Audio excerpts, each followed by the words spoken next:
आइए आज हम एक पजल की ओर चलते हैं। मैं आपको गणित में एक पजल आपसे पूछ भी रहा हूं और साथ ही साथ बता भी रहा हूं। इस पजल को हम हल करते हैं।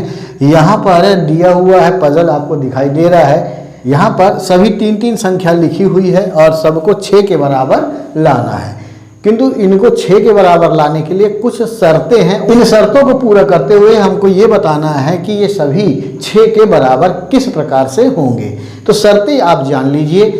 तो इस पजल को बनाने से पहले इसके शर्तें हम जान लेते हैं। शर्तें हैं, पहली शर्त तो ये है कि जो अंक दिए हुए हैं उन्हीं का आपको प्रयोग करना है। इसके अलावा दूसरे अंक आपको इंट्रोड्यूस नहीं करने हैं, यानी कि इसमें अब दूसरा अंक आप नहीं लगा सकते।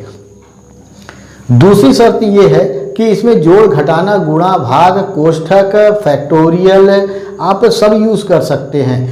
तीसरी शर्त ये है, इसमें आप वर्गमूल तो यूज कर सकते हैं, परंतु घनमूल, चतुर्थमूल या पंचमूल ये आपको यूज नहीं करना है, क्योंकि चतुर्थमूल, पंचमूल और तृतीय मूल यूज करने से एक नया अंक इंट्रोड्यूस हो जाएगा या नया अंक आ जाएगा, इसलिए उनका प्रयोग नहीं करना है।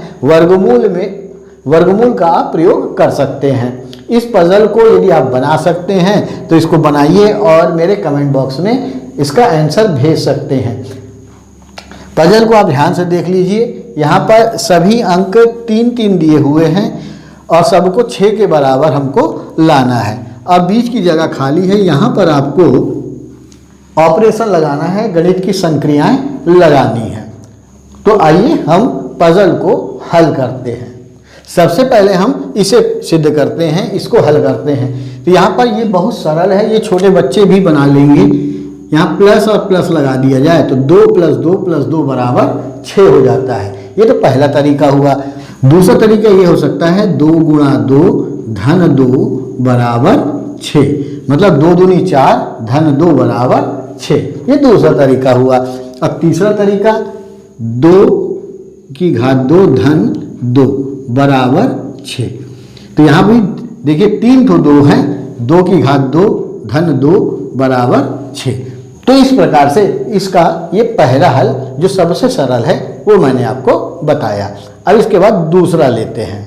यदि 2 का समझ में आ गया तो 4 का बनाना बहुत ज़्यादा कठिन नहीं है। हमको ये मालूम है कि 4 का वर्गमूल 2 होता है। तो जब 4 का वर्गमूल 2 होता है तो जैसे हमने 2 को बनाया है उसी प्रकार हम 4 का भी बना सकते हैं। यानी यहाँ पे वर्गमूल 4, यहाँ भी वर्गमूल 4 और यहाँ भी वर्गमूल 4। ऐसा करके इनको जोड़ दिया जाए तो इसका मान 2 हो जाएगा, इसका मान 2 हो जाएगा, इसका मान 2 हो जाएगा और 2 धन 2 धन 2 बराबर 6 हो जाएगा।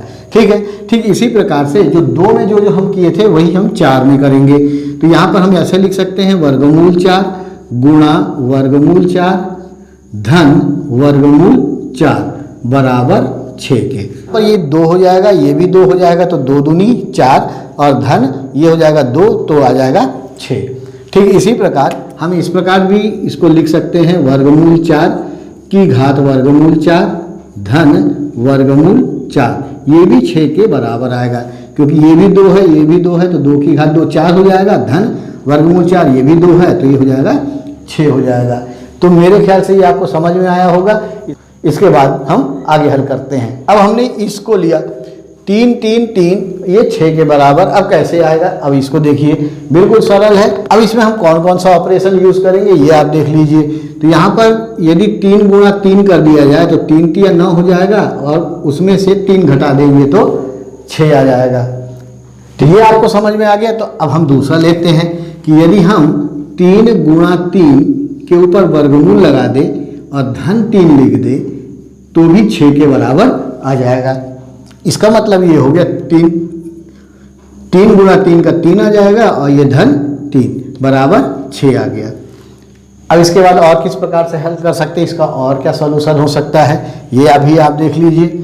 यदि मैं यहाँ पे लिखता हूँ 3 फैक्टोरियल धन 3 - 3 तो ये भी क्या हो जाएगा 6 के बराबर आ जाएगा। कुछ लोगों को 3 फैक्टोरियल तो पता है, किंतु कुछ लोगों को पता नहीं होगा। तो यहाँ जान लीजिए कि 3 फैक्टोरियल का मतलब होता है 3 × 2 × 1 बराबर 6। ठीक है। इसी प्रकार 2 फैक्टोरियल का मान होता है 2 गुणा 1, इसको क्रमित युग्म भी कहते हैं। और 1 फैक्टोरियल का मान 1 होता है और 0 फैक्टोरियल का मान 1 के बराबर आता है। इसी प्रकार 4 फैक्टोरियल जो होगा वो 4 गुणा 3 गुणा 2 गुणा 1 बराबर 24 होगा। मतलब कि जितने भी फैक्टोरियल है वहाँ से चालू करेंगे और 1 तक जाएंगे। जैसे 5 फैक्टोरियल है तो 5 फिर 4 फिर 3 फिर 2 फिर 1। अब इनका सबका गुणा करेंगे तो ये आ जाएगा 120। अब इसके बाद हम 3 फैक्टोरियल का मान हो जाता है 6 और 3 माइनस 3 0 हो गया तो ये आ जाएगा 6 धन 0 बराबर 6 हो गया। अब इसको हम ऐसे भी लिख सकते हैं 3 फैक्टोरियल गुणा 3 भागित 3। अब 3 में 3 का भाग कर देंगे तो 1 आएगा और फैक्टोरियल 3 का मान होता है 6, तो 6 गुणा 1 बराबर ये भी 6 के बराबर आ जाएगा। तो इस प्रकार से हम 3 का यूज करके हम 6 के बराबर ला सकते हैं। अब आ गया अगला। अब आपको ये मालूम है ये 9 9 9 दिया हुआ है और हमको ये मालूम है कि 9 का वर्गमूल 3 के बराबर होता है। तो जो जो हमने 3 में किया वही हमको क्या करना पड़ेगा 9 के लिए करना पड़ेगा, बशर्ते आपको वर्गमूल लगा के चलना पड़ेगा। ठीक है, तो यहाँ पे वर्गमूल 9 गुणा वर्गमूल 9 माइनस वर्गमूल 9, तो ये हो जाएगा 3, ये हो जाएगा 3, तो 3 तिया 9 हो जाएगा माइनस ये 3 6 के बराबर आ जाएगा। अब दूसरी तरह से हम कैसे कर सकते हैं कि ये वर्गमूल 9 का हम फैक्टोरियल निकाल लें, धन वर्गमूल 9 माइनस वर्गमूल 9, ये भी क्या हो जाएगा 6 के बराबर। क्यों? क्योंकि वर्गमूल 9 बराबर 3, तो ये 3 फैक्टोरियल हो जाएगा जिसका मान हो गया 6 और ये हो जाएगा 0, तो 6 धन 0 बराबर 6। ठीक, इसको हम एक तरीके से और लिख सकते हैं, इसको देख लीजिए। तो ये हो जाएगा वर्गमूल 9 का फैक्टोरियल, यहाँ पर लिखेंगे गुणा वर्गमूल 9 भागित वर्गमूल 9, तो ये भी क्या हो जाएगा 6 के बराबर हो जाएगा, क्योंकि इसका मान आएगा 6 और इसका मान आएगा 1, तो 6 का 6। तो ये इस प्रकार से 3 ठो 9 को हम संक्रिया लगा के 6 के बराबर ले आते हैं। अब इसे हल करते हैं, 5 5 5 6 के बराबर कैसे होगा? बहुत आसान है, बिल्कुल। आप थोड़ा सा अभी आपको लग रहा होगा कि आप भी बना लेंगे, तो हम यहाँ पर ये काम कर दें कि इसको कर दे धन और इसको कर दे भाग, तो यहाँ पर क्या हो जाएगा 5 भागित 5 बराबर 1 आ जाएगा और धन 5, ये किसके बराबर आ जाएगा 6 के बराबर आ जाएगा। तो 5 धन भागित 5 बराबर 6 हो जाएगा। अब इसे देखिए 7 7 7 बराबर है 6 के। यदि आपको मज़ा आ रहा है तो एक लाइक कीजिए, फिर हम इस पजल को आगे की ओर बढ़ाते हैं और प्रश्नों को हल करते हैं। ये भी 5 की तरह ही बनेगा, थोड़ा सा अंतर है, ये आप समझ गए होंगे। इधर हम माइनस लगा दें और यहाँ पर भाग कर दें, तो 7 में 7 का भाग करेंगे तो 1 आएगा और ये 7 है माइनस, तो 7 माइनस 1 बराबर 6 हो गया। तो इस प्रकार से इसमें भी 6 आ गया। अब अगला देखते हैं। अब ये तो सरल ही है, ये आपको पता ही चल गया होगा कैसे हमको बनाना है, तो बहुत ईजी है।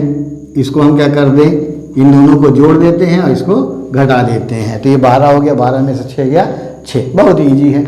ठीक इसी प्रकार इसको हम ऐसा लिख सकते हैं 6 गुणा 6 और भागित 6, तो 6 से 6 का भाग करेंगे तो 1 आ जाएगा और 6 से गुणा कर देंगे तो 6 के बराबर आ जाएगा।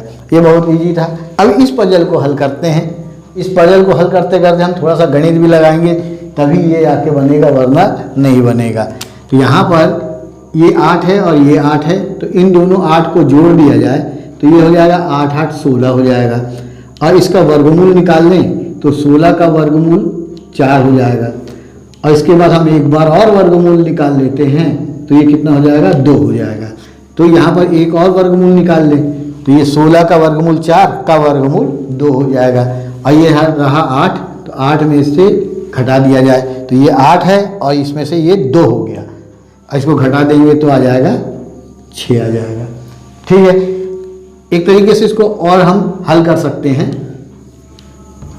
ये हो जाएगा 8 धन 8 बटे 8 भागित 8, तो ये हो जाएगा 1 और ये आज हो जाएगा 8, तो 8 और 1 9 हो गया। और 9 में जब हम वर्गमूल लगा देंगे तो हो जाएगा 3। अब इसके बाद हमने लगा दिया फैक्टोरियल, तो ये पूरा 3 हो गया और 3 फैक्टोरियल बराबर 6 होता है, ये मैंने अभी बताया आपको। तो इस प्रकार से 3 8 का प्रयोग करके हम 6 ला सकते हैं। अब 3 1 को में संक्रिया लगा के हमको 6 लाना है, बस इसमें हमको ट्रिक का प्रयोग करना है और कुछ नहीं है। हम क्या करें, 1 धन 1 धन 1 ये हो जाएगा 3, और इस 3 का हम निकाल ले फैक्टोरियल, तो ये हो जाएगा 3 फैक्टोरियल, और 3 फैक्टोरियल का मान 6 के बराबर होता है। तो इस प्रकार से हम 3 1 से 6 बना सकते हैं। अब यहाँ पर 3 10 में हमको ऑपरेशन लगाना है और 6 के बराबर करना है। तो चलिए इसको भी हल करते हैं। बहुत कुछ आपको समझ में आ गया होगा कि कहाँ कहाँ पर क्या क्या गुत्थी है। तो ये अब ये 10 है और ये 10 है, इन दोनों का हम कर देते हैं भाग, तो ये बन जाएगा 1, और ये 10, और 10 में से 1 चला गया तो 9 हो गया। अब ये पूरी जो संख्या है वो 9 बन गई। अब 9 बन गई तो इसमें हम लगा देते हैं वर्गमूल, तो वर्गमूल लगाने से कितना बन जाएगा, 3 बन जाएगा। अब 3 जब बन गया तो हमारे लिए बहुत अच्छी बात है, हम यहाँ फैक्टोरियल लगा दें, और 3 का फैक्टोरियल 6 के बराबर होता है। तो इस प्रकार से 3 तो 10 को मिला के हम 6 बना सकते हैं। अब आ गया ये पजल। अब आपको ऐसा लग रहा है होगा कि अब इसमें 6 कैसे आएगा, क्योंकि तीनों शून्य है और शून्य की कोई वैल्यू होती नहीं है, पर ऐसा नहीं है, शून्य की भी वैल्यू होती है, बस थोड़ा समझने की बात है। तो 0 फैक्टोरियल बराबर 1 होता है, 0 का फैक्टोरियल 1 होता है। मैंने पहले अभी थोड़ी देर पहले आपको बताया था। बस इसी का सहारा लेकर हम अभी तक सिद्ध किए हैं, इसको भी सिद्ध कर देंगे। तो यहाँ पे 0 लिखा है तो यहाँ फैक्टोरियल डाल दें, तो ये बन जाएगा 1, ठीक है। धन ये 0 है, इसमें फैक्टोरियल डाल दिए तो ये भी 1 बन गया। धन यहाँ 0 है, इसमें भी फैक्टोरियल डाल दिए तो 1 बन गया। अब इन तीनों का मान देखो, 1 1 1, तो ये हो गया 3, और यहाँ लगा दिए फैक्टोरियल, तो ये 3 फैक्टोरियल हो गया, और 3 फैक्टोरियल का मान 6 होता है। कई बार हम लोग लगा चुके हैं। तो इसी प्रकार 3 शून्य मिलाकर भी 6 बन सकता है ना मजेदार। यदि पजल आपको पसंद आया है तो आप अपने बड़े भाई बड़ी बहन या फिर पड़ोसी भाई बहन भैया दीदी से पूछकर आप ये बता सकते हैं कि आपको गणित बहुत बनता है। इस प्रकार के प्रश्न पूछिए और छा जाइए अपने लोगों पर। तब तक के लिए खुश रहिए, मस्त रहिए, खूब गणित लगाइए और सफल हो जाइए। इसी शुभकामनाओं के साथ धन्यवाद।